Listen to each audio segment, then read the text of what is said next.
ছাত্ৰ ছাত্ৰীসকল, তোমালোকে বাৰু কেতিয়াবা চিঠি লিখি পাইছানে?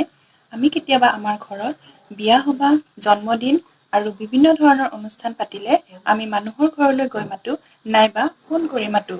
আৰু আজিকালিৰ যুগত মোবাইল ফোনৰ ব্যৱহাৰ বেছি হোৱাৰ বাবে আমি চিঠি লিখাৰ প্ৰয়োজনীয়তা বেছি অনুভৱ নকৰোঁ। কিন্তু আমাৰ সমাজত আজিও কাৰোবাৰ ঘৰত বিয়া সভা পাতিলে নাইবা জন্মদিন পাতিলে আমি চিঠি লিখি নিমন্ত্ৰণ কৰোঁ।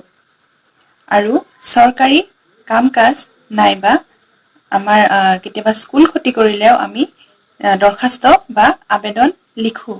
গতিকে অৰূপৰ আবেদন নামৰ পাঠটিত আমি আজি চিঠিনো কেনেকৈ লিখিব লাগে আৰু আবেদন কেনেকৈ লিখিব লাগে সেই বিষয়ে আলোচনা কৰিম। বলাচোন আমি আজি অৰূপৰ আবেদন নামৰ পাঠটি পঢ়োঁ। বহুদিনৰ মূৰত অৰূপ আজি স্কুললৈ আহিছে। তাৰ খা খবৰ লোৱাত লগৰীয়াহঁত ব্যস্ত। এনেতে শিক্ষয়িত্ৰী ৰেহেনা খাতুন বাইদেউ আহি শ্ৰেণীকোঠাত সোমায়েই তেওঁ অৰূপক সুধিলে, অৰূপ, তুমি দেখোন কেইবাদিনো স্কুল ক্ষতি কৰিলা, কিবা অসুখ বিসুখ হৈছিল নেকি? হয় বাইদেউ, বুলি সি তাৰ জেপৰ পৰা এখন কাগজ উলিয়াই শিক্ষয়িত্ৰী বাইদেউৰ হাতত দিলে। তেখেতে কাগজখন মেলি চাই পঢ়িলে, চোৱা তোমালোকে এতিয়া ইয়াতে অৰূপে এখন চিঠি লিখিছিলে। চিঠিখন কাক দিছে? স্কুলৰ ৰেহেনা খাতুন বাইদেউক। তাৰ পিছত চিঠিখন পঢ়ি উঠি শিক্ষয়িত্ৰী বাইদেৱে ক'লে, অৰূপ, তুমি লিখিতভাৱে জনোৱা বাবে মই ভাল পাইছোঁ, কিন্তু এইখন তুমি মোলৈ দিয়া চিঠিহে হৈছে। স্কুলত অনুপস্থিত থাকিলে বা থাকিবলগীয়া হ'লে ছুটী মঞ্জুৰিৰ বাবে আবেদনহে কৰিব লাগে। আবেদনক দৰখাস্ত বুলিও কোৱা হয়। চিঠি আৰু আবেদন একে নহয়। মই তোমালোকক শিকাই দিছোঁ ৰ'বা। ভৱিষ্যতে তোমালোকে এনেধৰণেৰে আবেদন লিখিবা। ছাত্ৰ ছাত্ৰীসকল, তোমালোকক অৰূপৰ আবেদন নামৰ পাঠটিত প্ৰথম পাঠটিত চিঠি কেনেকৈ লিখিব লাগে সেই বিষয়ে দিয়া হৈছে আৰু দ্বিতীয় পাঠটিত দৰখাস্ত বা আবেদন কেনেকৈ লিখিব লাগে সেই বিষয়ে দেখুওৱা হৈছে। ছাত্ৰ ছাত্ৰীসকল, তোমালোকে প্ৰথম পাঠটিত থকা চিঠিলৈ মন কৰাচোন। চিঠিখনত প্ৰথমে ভগৱানৰ নাম লোৱা হৈছে, শ্ৰী হৰি সহায়। তাৰ পাছত সোঁফালে অৰূপৰ ঠিকনা আৰু তাৰ তলত তাৰিখ লিখা হৈছে।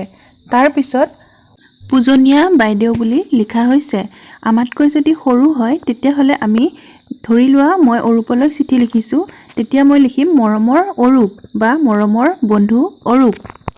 আৰু যদি আমাতকৈ ডাঙৰ হয় আমি লিখিম পূজনীয়া বা সন্মানীয়।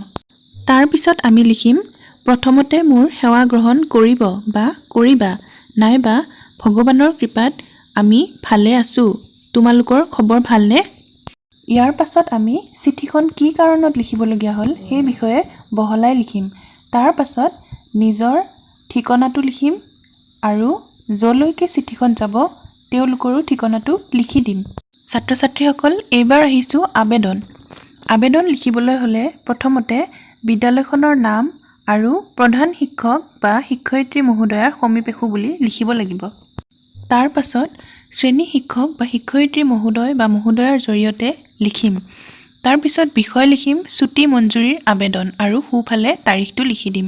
বাওঁফালে মহাশয় বা মহাশয়া লিখি কি কাৰণত বিদ্যালয়লৈ আহিব পৰা নাছিলোঁ সেই বিষয়ে লিখিম আৰু সোঁফালে আপোনাৰ একান্ত বাধ্য ছাত্ৰ বা ছাত্ৰী বুলি লিখি নিজৰ নামটো লিখি দিম। বাওঁফালে মা দেউতা বা যিকোনো অভিভাৱকৰ চহী দি তাৰিখটো লিখি দিম। ছাত্ৰ ছাত্ৰীসকল, চিঠি আৰু আবেদন কেনেকৈ লিখিব লাগে তোমালোকে বুজি পালা নিশ্চয়। আগন্তুক দিনকেইটাত আমি অৰূপৰ আবেদন নামৰ পাঠটিৰ পৰা যিবোৰ প্ৰশ্ন উত্তৰ আছে সেইবোৰ কৰিবলৈ চেষ্টা কৰিম।